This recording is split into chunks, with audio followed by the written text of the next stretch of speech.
Vermi compost খামার বড় আকারের খামারের জন্য কখনোই প্রযোজ্য নয়।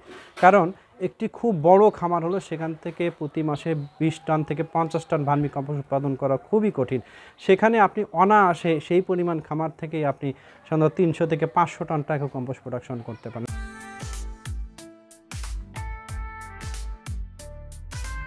ভার্মি কম্পোস্ট বা ট্রাইকো কম্পোস্ট এই দুটি কম্পোস্টই বাংলাদেশে ব্যাপক জনপ্রিয়।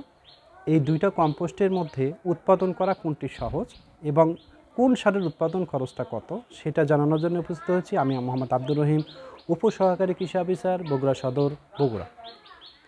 আমি আজকে আপনাদের ভার্মি কম্পোস্ট এবং ট্রাইকো কম্পোস্টের যে সকল উৎপাদন প্রণালী রয়েছে, সুবিধা রয়েছে এবং সাধারণত এদের যে গড় উৎপাদন খরচ সেটা জানানোর জন্য চেষ্টা করব। আমরা জানি ভার্মি কম্পোস্ট সাধারণত কেঁচো দ্বারা এই সারটা তৈরি করা হয় এবং ট্রাইকো কম্পোস্টটা সাধারণত জৈব পদার্থকে ট্রাইকোডার্মা দ্বারা জারিত করে বা প্রক্রিয়াজাত করে জৈব সার হিসেবে বাজারজাত করা হয়। তবে দুইটা সারেরই কিন্তু বৈশিষ্ট্যগত কিছু পার্থক্য রয়েছে এবং আপনি যদি মূল কাঁচামালের দিকেও চিন্তা করেন ঠিক অনুরূপভাবে এখানে কাঁচামালের মধ্যেও যথেষ্ট বৈচিত্র্যতা রয়েছে। জৈব সার উৎপাদনের যদি প্রথম সতর্কতা চিন্তা করেন তাহলে আমাদের জমিতে সাধারণত জৈব কার্বনের সরবরাহ নিশ্চিত করার জন্য কিন্তু জৈব সার ব্যবহার করা হয়। আর এই জৈব কার্বন সরবরাহ করার জন্য আমাদেরকে শুধুমাত্র গোবরের উপর নির্ভর করলে হবে না, নানাবিধ জৈব পদার্থ ব্যবহারের উপরে নির্ভর করতে হবে। কিন্তু আমি যদি ভার্মি কম্পোস্ট উৎপাদনের কথা বলি, এখানে গোবর, চা পাতি, সবুজ লতা পাতা, কচুরিপানা এগুলোর বাহিরে কিন্তু ব্যবহার করার সুযোগটা খুব কম। এখন যে কারণে আমরা সাধারণত যে পুষ্টি উপাদানের কথা যদি চিন্তা করি তাহলে কিন্তু অবশ্যই ভার্মি কম্পোস্টের চাইতে ট্রাইকো কম্পোস্টটা উন্নত। এবং উন্নত বলার পেছনে আরও কিছু কারণ রয়েছে, ভিডিওর অন্যান্য অংশে আমরা সাধারণত এই বিষয়গুলোকে নিয়ে আলোচনা করার চেষ্টা করব। আমরা যদি ভার্মি কম্পোস্টের কথা বলি, এটা উৎপাদন করা সবচাইতে সহজ যদি আপনার দক্ষতা থাকে। ভার্মি কম্পোস্টে সাধারণত আমরা গোবর ব্যবহার করি, এর সাথে চা পাতি, কচুরিপানা, সবুজ অংশ ব্যবহার করি যেটা আমাদের চারপাশে অ্যাভেলেবল। এবং আপনি যদি কিছু নাও পান সেক্ষেত্রে শুধু যদি গোবর দিয়েও আপনি করেন সেক্ষেত্রে কিন্তু ভার্মি কম্পোস্ট উৎপাদন করা সম্ভব। আমাদের দেশে অধিকাংশ বাণিজ্যিক খামারগুলো কিন্তু সাধারণত শুধুমাত্র গোবর দিয়েই ভার্মি কম্পোস্ট করার চেষ্টা করছে। যদিও ছোট ছোট উদ্যোক্তারা বা প্রগতিশীল উদ্যোক্তা খামারিরা তারা সাধারণত এর সাথে বিভিন্ন রকমের উপাদান ব্যবহার করার চেষ্টা করছে, তবে সেই উপাদানগুলো অবশ্যই এমন হবে যেটা সাধারণত কেঁচো খেতে পারবে বা কেঁচোর জীবনের উপর বিরূপ প্রতিক্রিয়া সৃষ্টি করতে পারে। যে কারণে সাধারণত আমরা উদ্যোক্তা পর্যায়ে ভার্মি কম্পোস্টকে সাধারণত সহজ মনে করি। যদিও উৎপাদন ক্যাপাসিটির কথা বললে সাধারণত ভার্মি কম্পোস্টে ট্রাইকো কম্পোস্ট উৎপাদন করা আরও বেশি পরিমাণ করা সম্ভব। কারণ ভার্মি কম্পোস্টে সাধারণত যেভাবে উপাদানগুলোকে বাছাই করতে হয়, লেয়ারটাকে কন্ট্রোল করতে, ট্রাইকো কম্পোস্টে সাধারণত এই পরিমাণ লেয়ারটাকে কন্ট্রোল করতে হয় না বা এত পরিমাণ ঝুঁকি না থাকার কারণে একক জায়গা থেকে ভার্মি কম্পোস্টের চেয়ে অনেক বেশি ট্রাইকো কম্পোস্ট উৎপাদন করা সম্ভব। তবে উৎপাদন করা সম্ভব হলেও এখানে সবচেয়ে বড় যেটা সমস্যা সেটা হলো যে ভার্মি কম্পোস্টে যেমন একটা, দুইটা বা তিনটা উপাদান আমরা ব্যবহার করছি, ট্রাইকো কম্পোস্টে কিন্তু যত বেশি উপাদান আমরা ব্যবহার করতে পারবো তার কোয়ালিটি কিন্তু তত ডেভেলপ হবে। তার মধ্যে যদি বলি যে আমরা সব জায়গাতেই সাধারণত গোবর ইউজ করার পরামর্শ দিই। ট্রাইকো কম্পোস্টে সাধারণত মুরগির লিটার অনেক সময় ইউজ করা হয়, সেপটা, আবার অনেক সময় দেখা যায় যে এর পরিবর্তে কাঠের গুঁড়া ব্যবহার করা হয়। এছাড়া সাধারণত তামাকের গুঁড়া, চিটা গুড়, খোল, তারপরে বেসন, মাসকলাইয়ের গুঁড়া, এইরকম অনেক রকম উপাদান কিন্তু এখানে ব্যবহার করা হয়। এবং উদ্ভিজ্জ অংশ থেকে সাধারণত কলা গাছের টুকরা এখানে ব্যবহার করা হয়, সবুজ লতাপাতা ব্যবহার করা হয়, কচুরিপানা ব্যবহার করা হয়, ফসলের বজ্র ব্যবহার করা হয়, কৃষকের বাড়ির যে বজ্র বা খামারজাত যে সার বা বজ্র থাকে সেগুলোকে ব্যবহার করা হয়। আসলে উপাদানগত দিক থেকে ট্রাইকো কম্পোস্টে যতটা বৈচিত্র্যতা রয়েছে, পুষ্টির দিক থেকেও কিন্তু ততটা বৈচিত্র্যতা রয়েছে। কারণ এত বেশি উপাদান ট্রাইকো কম্পোস্টে ব্যবহার করা যায় যেটা কিন্তু ভার্মি কম্পোস্টে ব্যবহার করা সম্ভব না। এবং আমাদের জৈব সার উৎপাদনের একটা অন্যতম লক্ষ্য ছিল যে আমাদের জৈব পদার্থ ম্যানেজমেন্ট করা, বিশেষ করে খামারজাত বজ্র ম্যানেজমেন্ট করা বা গোবর ম্যানেজমেন্ট করা, যেটা ট্রাইকো কম্পোস্টে সফলভাবে ব্যবহার করা সম্ভব।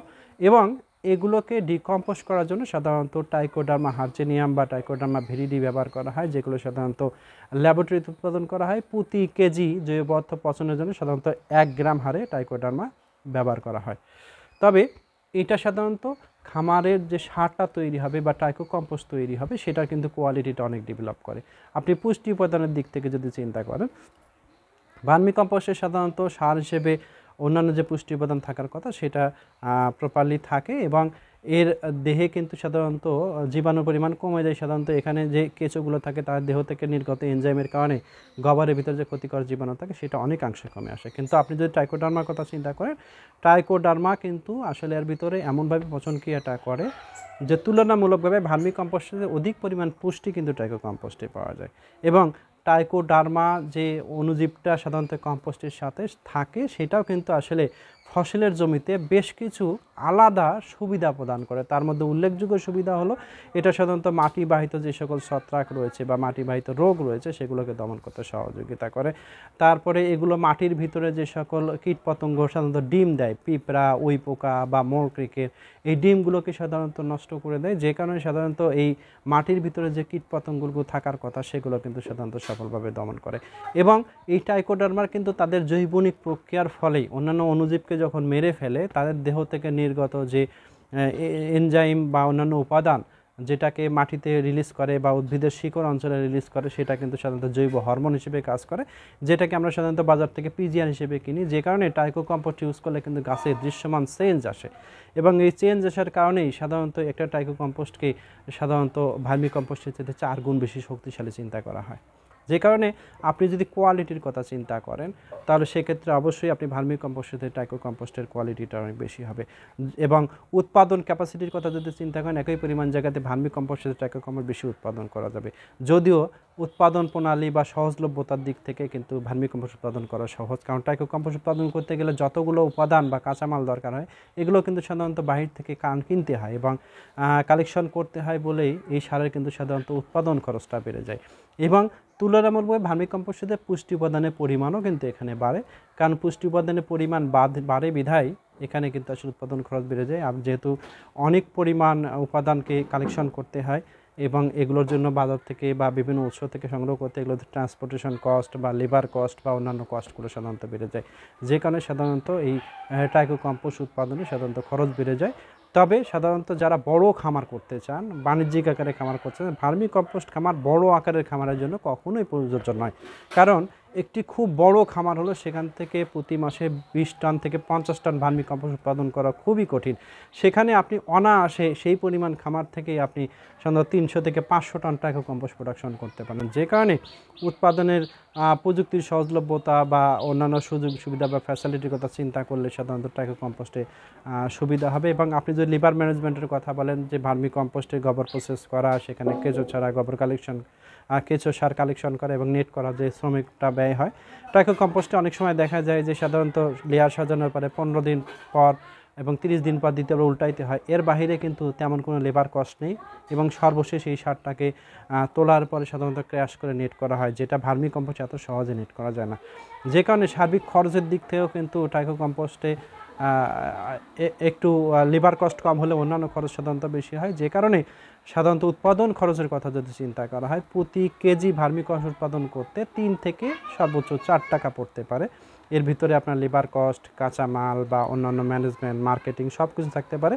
এবং 1 কেজি মানসম্মত ট্রাইকো কম্পোস্ট প্রোডাকশন করতে আপনার সাধারণত 5 থেকে 7.5 টাকা বা 8 টাকা পর্যন্ত পড়তে পারে। এবং আপনি যদি বাজার মূল্য চিন্তা করেন তাহলে অবশ্যই মানসম্মত ট্রাইকো কম্পোস্টের বাজার মূল্য অনেক বেশি, যে কারণে আপনি সিদ্ধান্ত নেবেন আপনি কোন কোয়ালিটির জৈব সারটা চান। আপনি যদি মানসম্মত জৈব সার চান তাহলে সেক্ষেত্রে আমি অবশ্যই আপনাকে ট্রাইকো কম্পোস্টের দিকে গুরুত্ব দিতে বলবো। তবে অবশ্যই আপনি ট্রাইকো কম্পোস্টের যে সকল উপাদান ব্যবহার করার কথা সেই সকল উপাদানকে সুষম পরিমাণ ব্যবহার করবেন, সঠিক পদ্ধতিতে পচন ক্রিয়া সম্পন্ন করবেন এবং সেটাকে জমিতে সাধারণত ব্যবহার করার আগ পর্যন্ত যে সকল প্রক্রিয়া রয়েছে সেই প্রক্রিয়াগুলো অবলম্বন করবেন। এবং আপনি ট্রাইকোডার্মা কিন্তু অবশ্যই সেখানে ব্যবহার করতে হবে। আমরা অনেক জৈব সার উৎপাদনকে প্রতিষ্ঠানকে দেখি যে যারা ট্রাইকো কম্পোস্ট মার্কেটে বাজারে জৈব সার বাজারজাত করে, কিন্তু আসলে তারা ট্রাইকোডার্মা প্রপারলি ইউজ করে কিনা এটা নিয়ে কনফিউশন রয়েছে।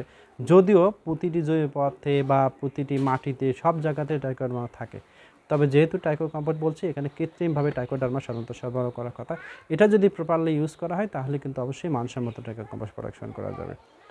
আপনি যদি সারের সিমিলারিটির কথা চিন্তা করেন সেক্ষেত্রেও কিন্তু আসলে দেখা যাবে যে ভার্মি কম্পোস্ট এবং টাইকো কম্পোস্টের চেহারার মধ্যে খুব বেশি পার্থক্য লক্ষ্য করা যায় না। তবে যেটা স্পেসিফিক লক্ষ্য করা যায় সেটা হলো ভার্মি কম্পোস্ট সাধারণত কেঁচো খেলে সব জায়গাতেই একই রকম কালার হয়, এবং টাইকো কম্পোস্টের ক্ষেত্রে কিন্তু লেয়ার অনুযায়ী কালারটা আলাদা হতে পারে। সেক্ষেত্রে কিন্তু এটা আপনার খুব সহজেই শনাক্ত করতে পারে।